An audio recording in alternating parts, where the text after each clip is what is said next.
Uberlândia agora tem uma política municipal de habitação. A norma, publicada nesta semana no Diário Oficial do município, traz regras e critérios para futuros programas habitacionais aqui na cidade. O texto é uma espécie de marco legal para futuras iniciativas de moradia e habitação em Uberlândia. A lei não promove nenhum programa específico de habitação, mas cria diretrizes, princípios e normas gerais para a política de habitação da cidade. O tamanho mínimo para os lotes também muda, sai de 200 metros quadrados para 160. Uma das novas regras é que todos os financiamentos com interesse social, ou seja, aqueles feitos para imóveis populares, deverão ser pagos em 20 anos. Outra regra é sobre o valor da parcela, que não poderá ser mais de 10% da renda familiar do beneficiário.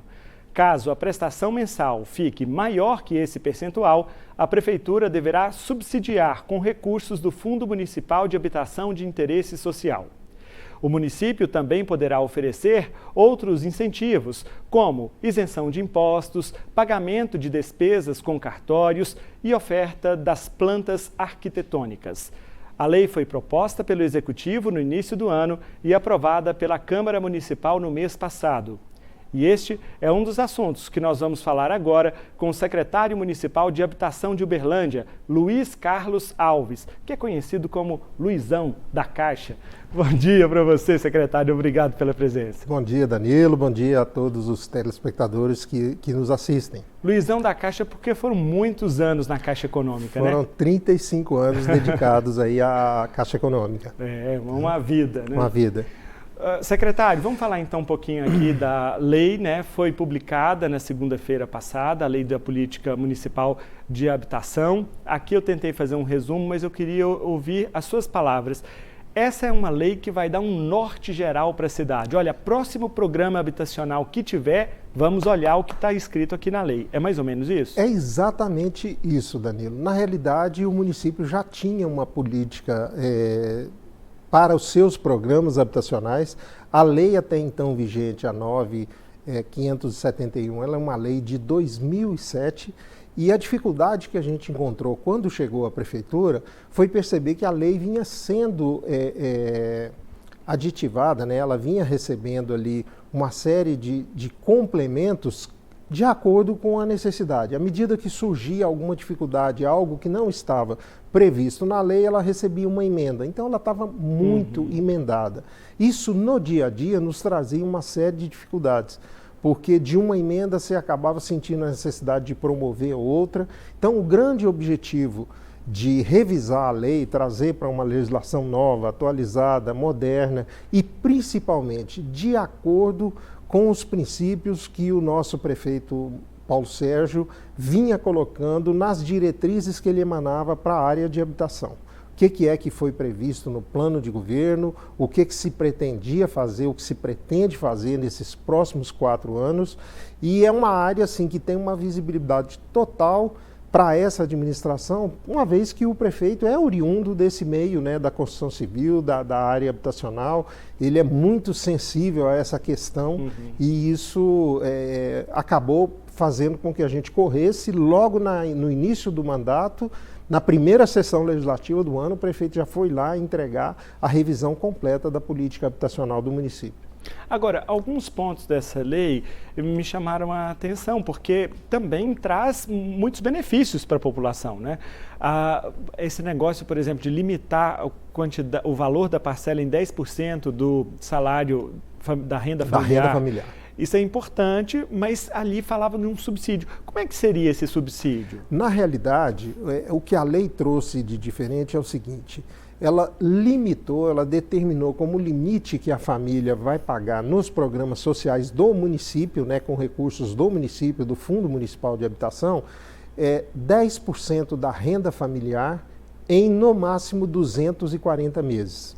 São 20 anos. Se porventura esse 10% da renda familiar em 240 meses não compor a necessidade de amortização do financiamento que ele está fazendo junto ao fundo, o fundo entra como subsídio complementando para quitar essa diferença. Então, eu precisaria, na realidade, de uma prestação muito maior para chegar ao final do prazo e quitar o financiamento. Como não pode ultrapassar os 10%, a diferença que faltar aí, o Fundo Municipal de Habitação entra subsidiando a família. Isso aí vocês vão ter que ter uma previsibilidade, né? Para poder não esgotar o fundo, não sobrecarregar o fundo também. Exatamente. É bom lembrar que o fundo hoje ele tem cerca de 10 mil contratos ativos, então ele é retroalimentado todos os meses, né? Com a prestação que essa carteira paga, eu estou fazendo fundo, estou fazendo um funding para novos financiamentos. Esses contratos ativos que alimentam o fundo hoje são de programas Tchau Aluguel, por exemplo? Tchau Aluguel, por exemplo. Era um municipal, né? É municipal, ele é municipal. Então tem uma série de programas. Jardim Célia foi municipal também? O Jardim Célia? Não, o Jardim Célia, ele é um financiamento feito pelo município, um único financiamento feito pelo município junto à Caixa Econômica, dentro do programa Pró-Moradia. Então, da Caixa para o município, existe uma única prestação mensal e a família assina um contrato com o fundo municipal, onde ele repassa nas mesmas condições do financiamento da Caixa. A Caixa, e a prefeitura ela intermediou isso, ali. Ela acabou intermediando. Mas o mutuário tem um contrato com a prefeitura, no caso, com o fundo, não é com a Caixa. Exatamente. Então foi um programa municipal também. Programa municipal, né, que foi ali ajustado com a Caixa. Exato. Além desses dois, tem outros programas ainda ativos? Tem uma série de programas lá que vêm menores, né, e que estão sendo extintos à medida que o tempo vai passando. Porque são programas que foram feitos em determinado período lá atrás, 2005, 2007, 2010, que eles não continuaram. Então, à medida que os mutuários vão quitando as suas prestações, essa carteira desse financiamento específico, ela vai se exaurindo. Certo. Secretário, outro ponto da lei ali é que o município pretende arcar com algumas despesas. As cartorárias, tem também a possibilidade de isenção de impostos. Repetindo, gente, não é que a lei estabelece isso. A lei autoriza o município a fazer isso, não significa que vai fazer. Mas isso tudo já foi calculado também como sendo diretrizes necessárias para viabilizar os projetos. Exatamente. E, Danilo, a gente tem uma questão que é importante. A legislação federal que criou o programa Minha Casa Minha Vida, lá em 2009, e ela foi resgatada agora com o Minha Casa Minha Vida 2, quando o presidente Lula voltou e retornou o programa, ela determinava o seguinte: a adesão do município ao Minha Casa Minha Vida tinha como pressuposto básico que, para o programa Minha Casa Minha Vida, o município tinha que isentar todos os imóveis que fossem enquadrados dentro da faixa 1 do programa, o município tinha que isentar do ITBI na transação do imóvel, do ISS na fase de construção.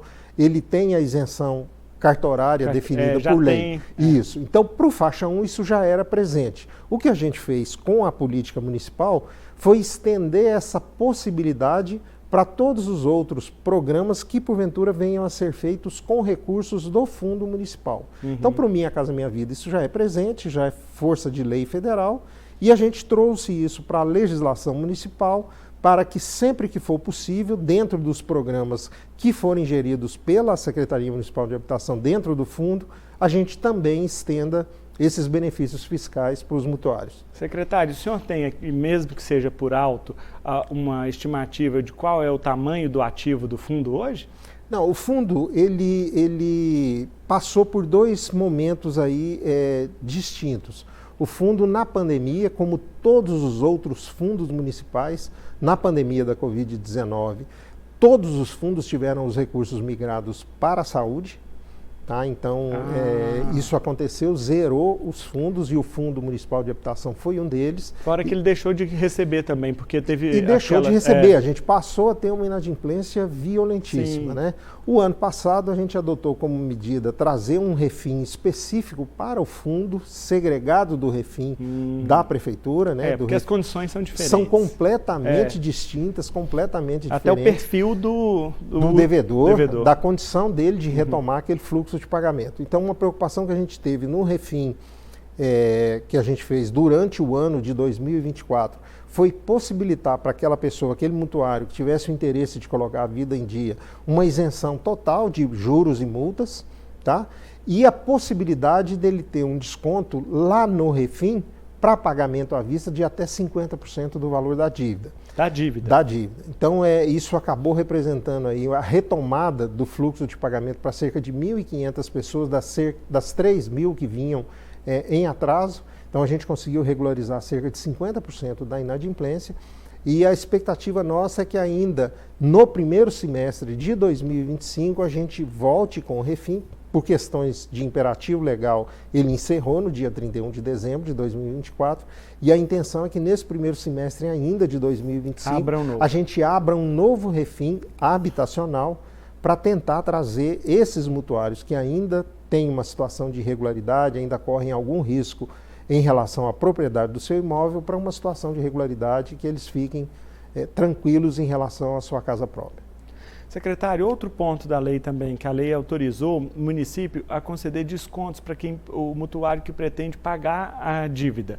Então vamos lá, eu paguei 10 anos, faltam outros 10, mas se a minha condição mudou e agora eu tenho condição de quitar aqueles 10, eu tenho desconto. Exatamente, a gente trouxe para a lei um fato que a gente tinha criado só para o Refim. No Refim, a gente estabeleceu como incentivo ao nosso mutuário do Fundo Municipal de Habitação, que no caso do pagamento em dia, se ele cumprisse ali com a sua obrigação, na parcela ele teria um redutor de 30%. E no caso da quitação à vista, do refinanciamento que ele fez, ele teria um benefício de 50%. O que a gente trouxe para a lei agora, para a Política Municipal de Habitação, foi esses dois detalhes que eram presentes no Refim, que se acabaram, né, no dia 31 de dezembro, Sim. Com o encerramento do Refim, isso acabou. A gente trouxe agora de forma permanente para a Política Municipal de Habitação. Eu paguei em dia, eu vou ter um desconto de 30% na parcela, e eu fazendo a liquidação antecipada do meu saldo devedor, isso é importante para recompor o fundo, eu vou ter um desconto num benefício aí de 50% de redução. Sobre a redução do tamanho dos lotes, esse foi um ponto até polêmico. Eu conversei com algumas pessoas do setor imobiliário e eu vi opiniões divergentes a respeito disso. Alguns falaram, não, nós vamos fazer caixinha de fósforo, porque não vai sobrar nada de quintal para as pessoas e que normalmente os programas populares, a grande vantagem dos programas populares não era nem a residência em si, mas era o tamanho que dava de terreno para poder expandir depois a casa e etc. Por que diminuir o tamanho mínimo dos lotes? Danilo, é muito verdadeiro as duas situações. Tanto que a gente pega na fila de inscritos hoje para os programas de moradia da prefeitura e você conversa com a grande maioria das pessoas, o interesse delas é por casa e não por apartamento, justamente levando em consideração a possibilidade de amanhã ou depois ele ampliar. Né? A gente sabe que quando a gente está falando de moradia social, moradia para famílias de baixa renda, a gente está falando aí de casas de 40, 50 metros quadrados, não mais do que isso, porque os programas hoje existentes, eles não viabilizam a produção de um imóvel maior Sim. do que 40, 50 metros quadrados. Quando a gente fala de um terreno de 160 metros e for pensar numa casa de 50, eu ainda tenho uma possibilidade bastante razoável de ampliar, de fazer um quarto a mais, de fazer uma sala, de buscar ampliar esse imóvel. A grande preocupação de reduzir o tamanho do lote, Danilo, foi no sentido de incentivar, de viabilizar a produção de moradia para a população de mais baixa renda, a população mais vulnerável. A gente tem uma situação em Uberlândia que não é segredo para ninguém, todo mundo sabe disso, o custo do terreno em Uberlândia. A fração ideal de terra aqui em Uberlândia ela é muito cara, extremamente cara. Se eu for pensar num lote hoje de 200 metros quadrados, que é o que eu tinha, para moradia social, na periferia de Uberlândia, eu estou falando aí num lote de R$100 mil hoje. Tá? Se eu for pegar o Minha Casa Minha Vida, que repassa para a produção de uma moradia, aí eu estou falando de lote, infraestrutura e produção do imóvel, R$148 mil para Uberlândia, se eu consumo R$100 mil com o lote, eu inviabilizo a produção de moradia. É o grande problema que a gente viveu com as construtoras que assinaram os contratos aí em 2023 Sim. e que em algum momento elas foram lá e declinaram dos contratos porque simplesmente a conta não fecha. Então, quando a gente viabilizou, através dessa lei, a possibilidade de reduzir em algumas áreas da cidade, mais periféricas, o lote de 200 para 160, exclusivamente para produzir moradia para a população de mais baixa renda, população mais vulnerável, o que a gente está falando aí é de uma redução de 20% no custo da produção do lote. Tá? Então isso acaba, a partir do momento que eu estou reduzindo um dos fatores de produção, que é o lote, a infraestrutura e a própria moradia, eu acabo viabilizando de uma forma um pouco melhor que essa conta feche e permita com que o setor da construção civil acabe entendendo como viável produzir moradia para famílias de baixa renda. Esse ponto eu não tinha observado, secretário. A lei, então, estabeleceu o zoneamento onde se pode reduzir o tamanho do lote. Não é na cidade toda. Não é na cidade toda. Né? A cidade ela segue todo o rito que está lá no plano diretor. Tudo que está estabelecido continua vigente. Nós criamos, através da lei da política municipal de habitação, foram zoneamentos específicos onde será permitido a redução desse lote de 200 para 160 metros.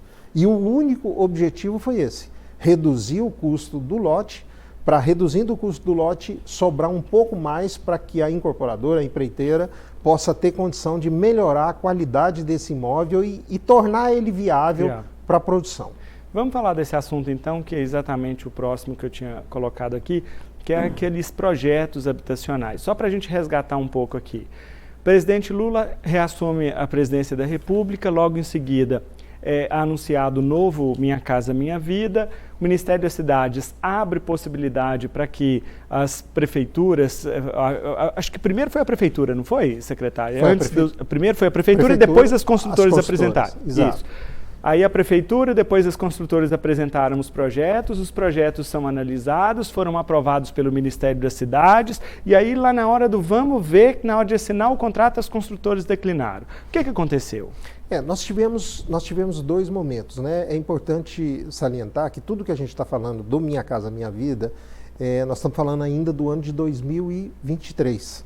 Tá? Nós tivemos em 2023 a publicação da lei que trouxe o Minha Casa Minha Vida, né, extinguiu o Casa Verde e Amarela, trouxe o Minha Casa Minha Vida de volta e logo na sequência, a aprovação da lei, o governo soltou o edital de chamamento para que as consultoras apresentassem os seus projetos.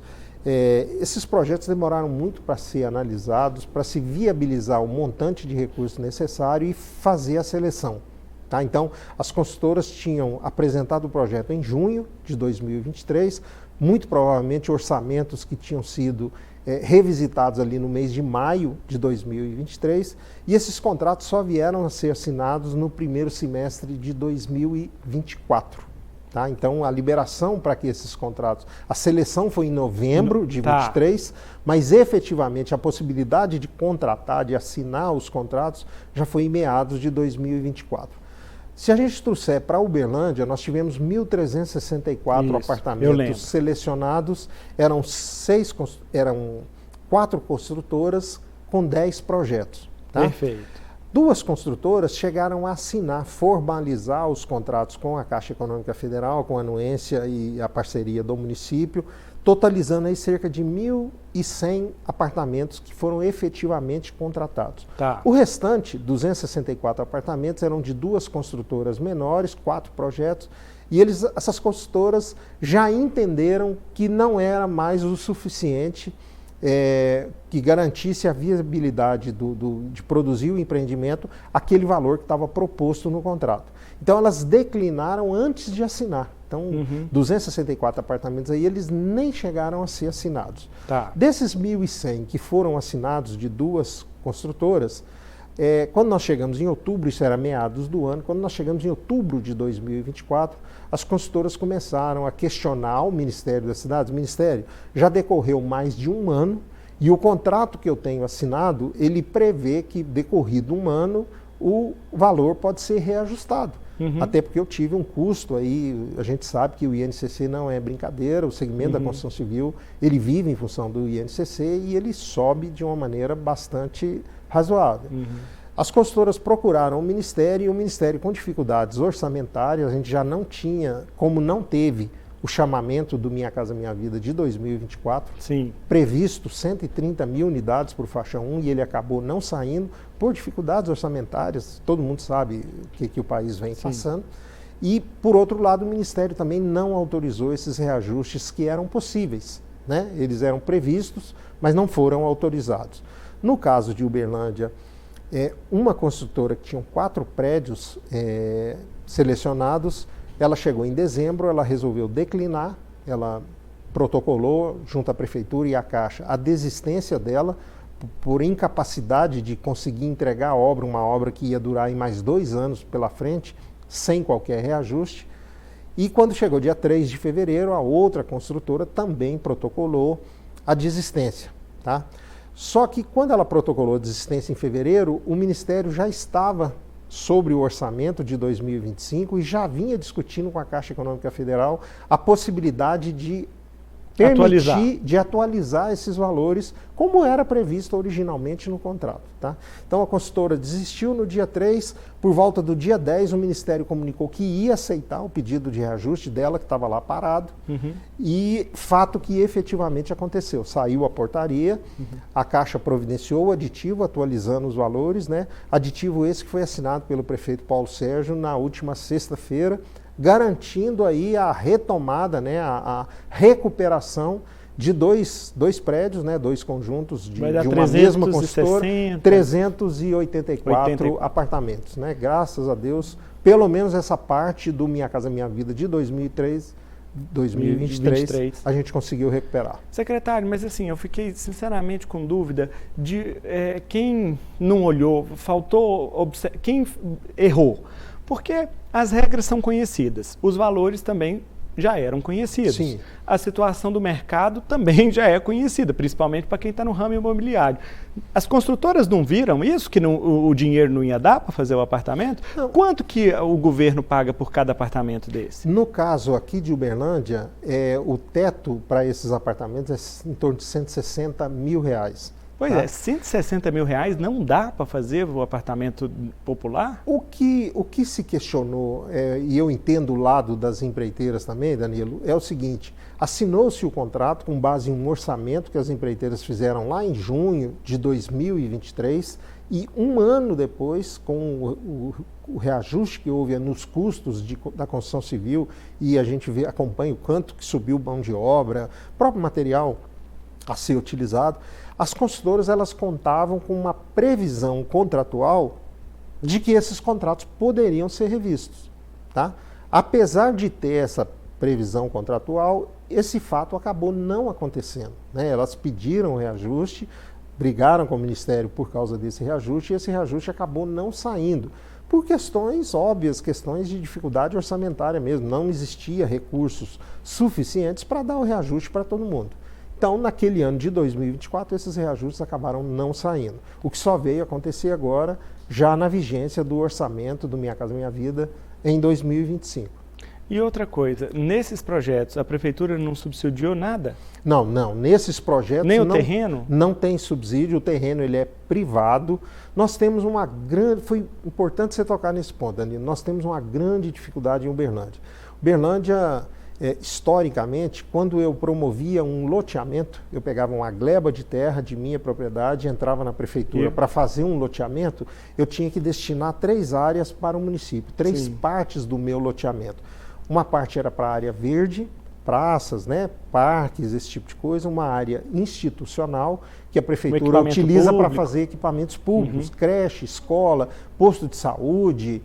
Isso é fundamental. E eu tinha uma parte destinada, que a gente chamava de área dominial.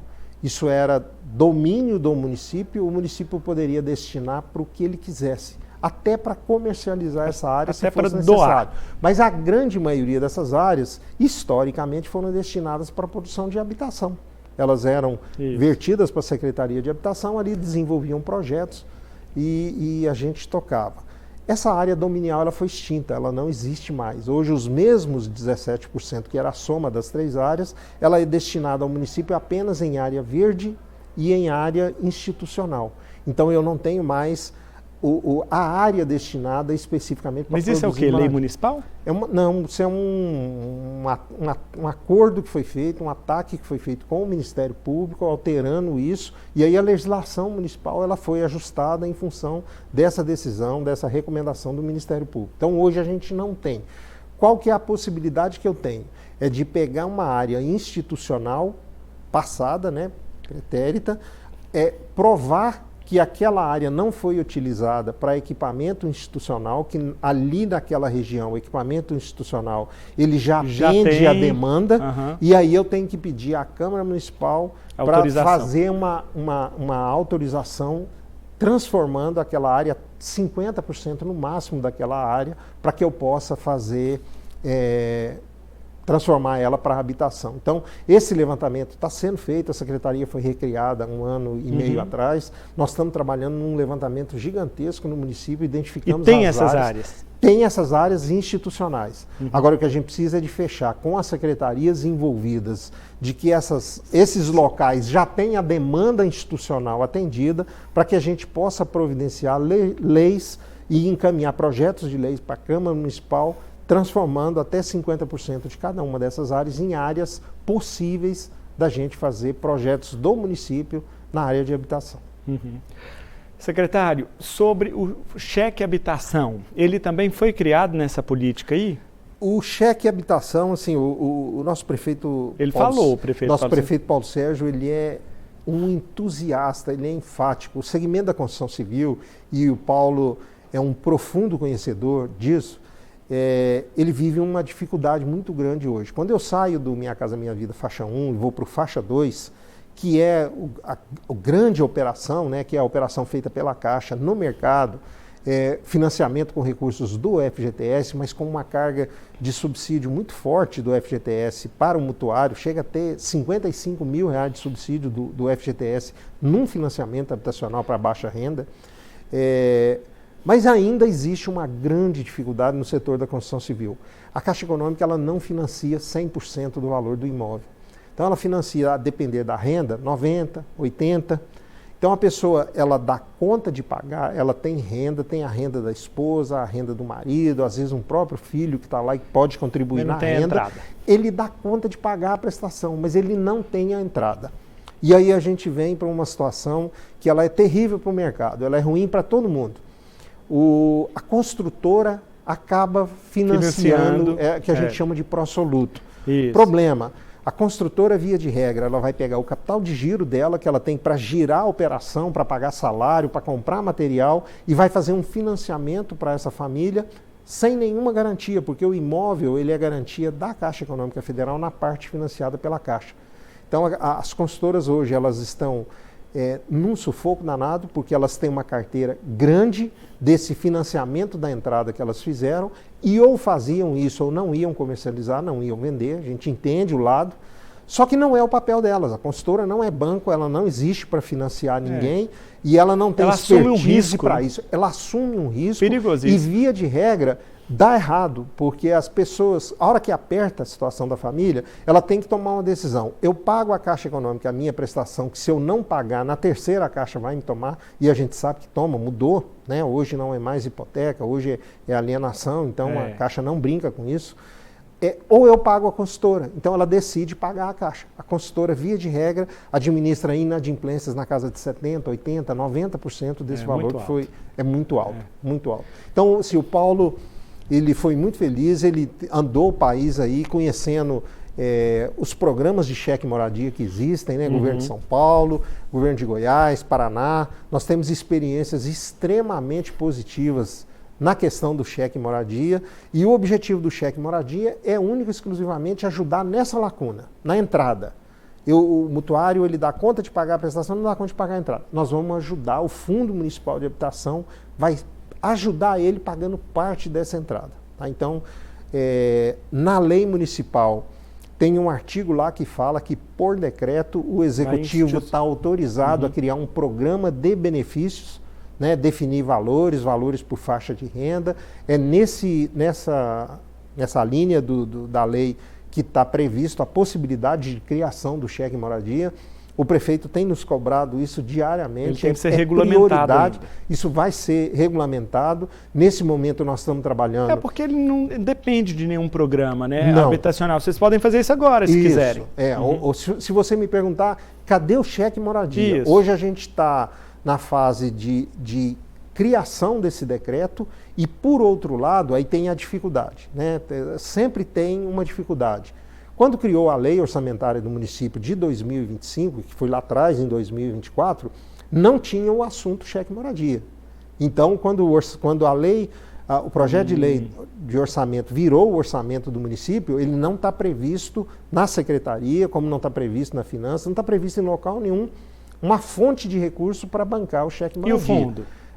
O fundo hoje ele não tem recursos para suportar isso. Né? Nós estamos falando de recursos significativos. Tá. Então, assim, o Paulo tem trabalhado dioturnamente nesse sentido, ele tem urgência na aprovação da criação do cheque moradia e a nossa dificuldade hoje ela está na questão orçamentária. Que recursos vão ser redirecionados do orçamento para fazer face à questão da implementação do cheque moradia? Nós estamos falando do quê?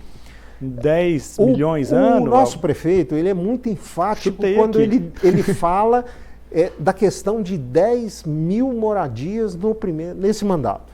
Tá? Ele nos cobra isso. Mas ele está contando com esse cheque moradia. Está contando com o cheque moradia. Não, mas esse aí ele não pode contar, porque esse daí é o esforço do cidadão. A prefeitura vai dar só 10 mil reais. Isso, mas é muito pouco. Mas o Paulo ele é muito incisivo e eu insisto nisso, é muito incisivo mesmo na questão de que nesse mandato nós vamos entregar 10 mil moradias novas para as famílias que mais precisam aqui em Uberlândia, independente da questão do Minha Casa Minha Vida, faixa 1, que a gente sabe de toda a dificuldade do governo, a gente sabe da restrição, do quanto o governo solta lá, a gente está falando de mil. Outro, né? Então, assim, esse vai ser o plus. O Minha Casa Minha Vida, faixa 1 que vier, será muito bem-vindo, a gente conta muito com ele, mas esse vai ser um extra.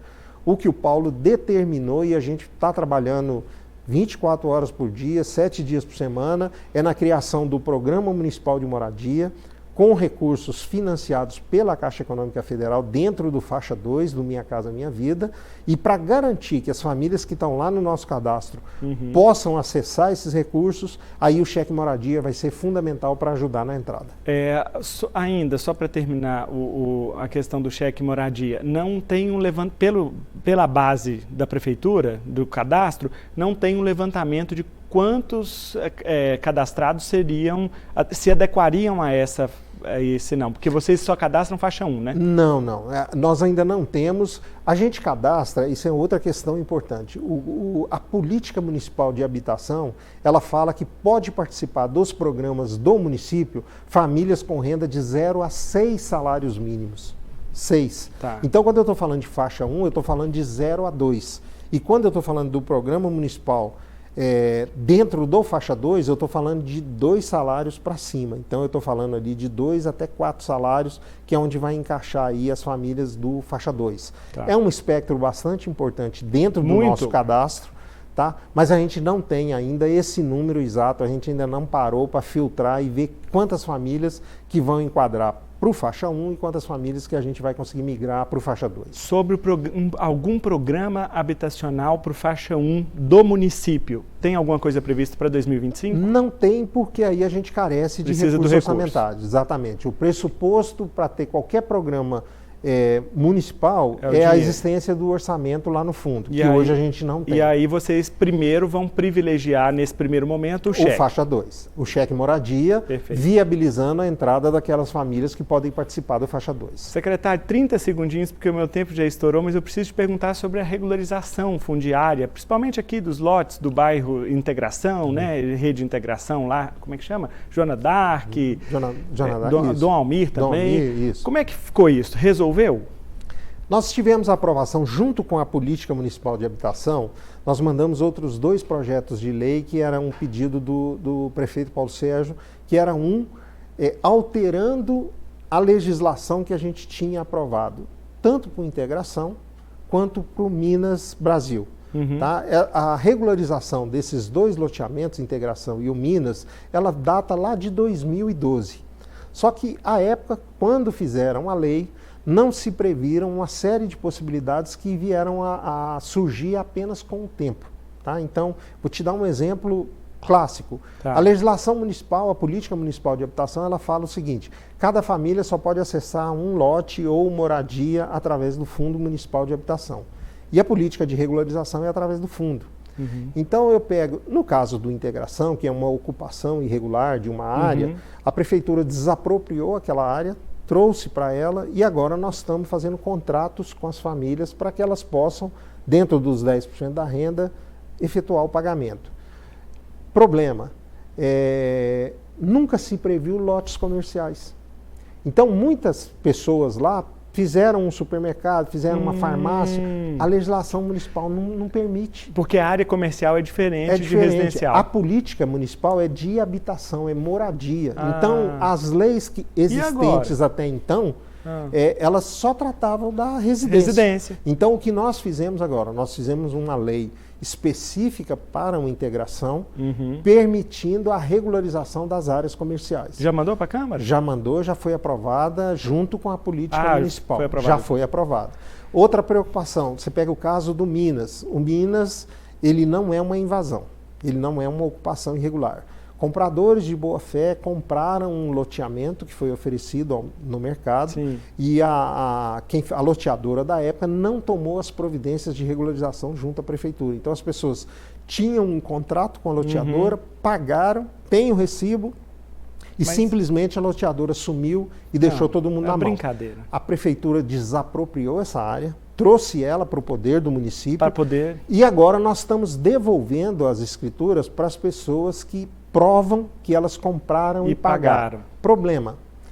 Quando a pessoa foi comprar, ela comprou de boa fé, ela comprou 1 lote, 2 lotes, 3 lotes, 4 lotes.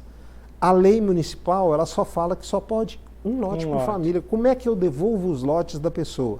Então foi isso que a gente fez no caso do Minas. E se teve transferência também? Isso. Vendeu, revendeu, passou para frente? Isso. Então o que a gente fez foi mandar uma lei agora complementando a legislação de regularização do Minas, que é lá de 2012, resolvendo essas situações. A cadeia de contratos, a pessoa que comprou de um, que passou para o outro, que passou para o outro, ele vai provar a cadeia de contratos e nós vamos transferir. A pessoa que prova que comprou e pagou 3, 4 lotes, foi aberta uma exceção, eu vou devolver os lotes dela. E a pessoa que comprou uma cabeça de lote quadra ali, esperando fazer um comércio, e fez o comércio, fez o supermercado, a farmácia, a lei também flexibilizou, nesse caso específico, eu vou conseguir fazer o contrato e devolver o lote da família. Luiz Carlos Alves, o Luizão é secretário municipal de habitação aqui de Uberlândia falando conosco. Nossa, tá vendo? O tempo correu tão rápido que não deu para falar tudo. Secretário, volte outras vezes. Muito obrigado pela presença. Eu é que agradeço aí pela oportunidade de estar trazendo informações aí desse novo momento, né, que Uberlândia está vivendo, essa nova gestão, um foco muito grande na política habitacional. Então, assim, temos muito trabalho aí pela frente para cumprir aí os compromissos do nosso prefeito. Muito obrigado.